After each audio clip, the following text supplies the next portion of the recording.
You ask, he answers. Be sure to tweet him at Fourth and Pain or at Adam Carriker 94 using the hashtag Ask Adam. We're a wrestling football show. As you know, we just talked about compost and basketball. So tweet me anything you want. I will answer it. If you need your toilet unclogged, I know how to do that, unfortunately. True story. Hashtag snake. Here we go. First question from Walt in Richmond, a two-parter.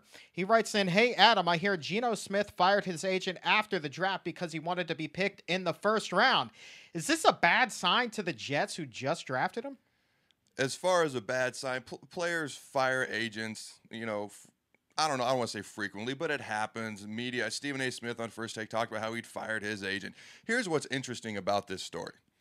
Is I have the same exact agent as Geno Smith. Do you really? Select Sports Group, SSG, out of Houston, Texas. And you're happy? After seeing them get fired, it's like, no, I'm just kidding. They do a great job. I know Dusty, he's my marketing guy, always watches the show. Just giving you crap, Dusty. Jeff, Van, you're all good. Don't worry. They do a great job, but apparently whatever Geno wanted, it didn't measure up to what he wanted. As far as the Jets being concerned, this is not all that out of the ordinary.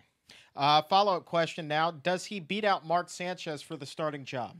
Here's what I'm going to tell you. Mark Sanchez can play football. He's talented.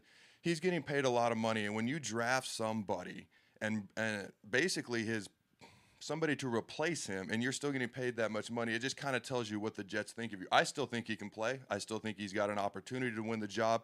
But it's plain as day the Jets are looking towards Geno Smith, and hopefully Mark Sanchez can earn that job.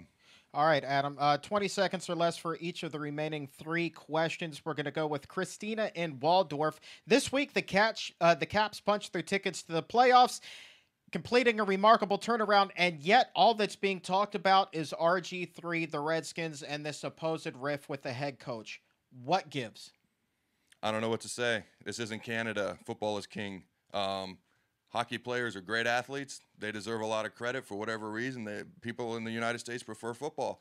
I make no apologies, and I just say thank you, fans, for loving us. And I wish the Caps the best of luck. Fourth and Pain with Adam Carriker and Chuck Carroll. Two questions remaining. Adam from Stephen in Manassas. Should the Lakers sign Dwight Howard back? I don't care. Every time I turn on ESPN, I see the Lakers, I see Dwight Howard, PTI, First Take, Around the Horn, Sports Center. It's just Lakers. It's Dwight Howard. Let me explain something to you. I was born in Nebraska. I went to college in Nebraska. I live on the East Coast. I don't care about LA, and I certainly don't want to see it every day. As far as whether they should sign him, the answer is yes, he's the best center in the league. I'm just tired of hearing about it. That's what grinds my gears. 20 seconds or less. Mike in Ashburn writes, I know what I think, but I'm curious as to whether or not you've been enjoying Raw since WrestleMania.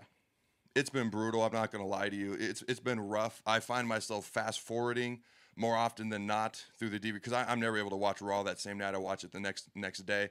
I find myself fast forwarding through most of Raw. It took me 45 minutes to watch it this last week. The PG era, I'm done with it. The poster child for the PG era needs to go back to being the doctor of thugonomics. We need more Lesnar. We need more Rock. We need more, I don't want to say attitude era, but we need a little bit more aggressiveness, please.